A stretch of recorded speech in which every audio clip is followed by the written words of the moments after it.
बारामती विधानसभा पोटनिवडणुकीसाठी मतदान पार पडतंय। बारामतीमध्ये सुनेत्रा पवार यांच्यासह 23 उमेदवार निवडणूक रिंगणात आहेत। मतदान केंद्रांवर मोठा पोलीस बंदोबस्त तैनात करण्यात आलाय आणि संध्याकाळी 6 वाजेपर्यंत मतदारांना मतदान करता येणार आहे। तर मतदानाआधी सुनेत्रा पवार आणि पार्थ पवार यांनी अजित पवार यांच्या स्मृतीस्थळावर जाऊन अभिवादन केलंय।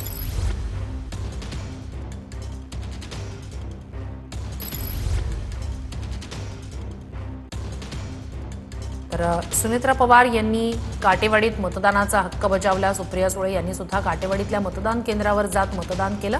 तर पार्थ पवार यांनी सुद्धा मतदानाचा हक्क बजावला। बारामती विधानसभा पोटनिवडणुकीसाठीचं आज मतदान पार पडतंय।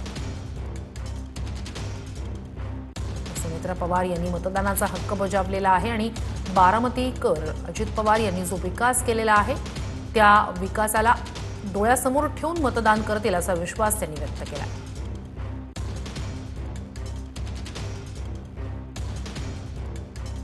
बारामतीकरांसाठी एक भावनिक निवडणूक आहे।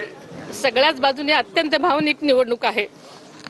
दादांशिवाय कुठल्याही गोष्टी आपल्याला करण्याची सवय नाही, पण आज आपल्याला हे मानून चाललं पाहिजे की दादा आपल्यात नाहीत आणि सगळ्याच बारामतीकरांनी लक्षात घेतलेलं आहे आणि ते मतदानासाठी बाहेर पडतात। हो, मला माहिती ते बोलले की मी थांबायला पाहिजे फायनल अहवाल येण्यापर्यंत, पण आम्ही आमच्या वतीने तिथं तपास यंत्रणांना सांगतोय, सूचना देतोय की लवकरात लवकर आम्हाला तो अहवाल द्यावं।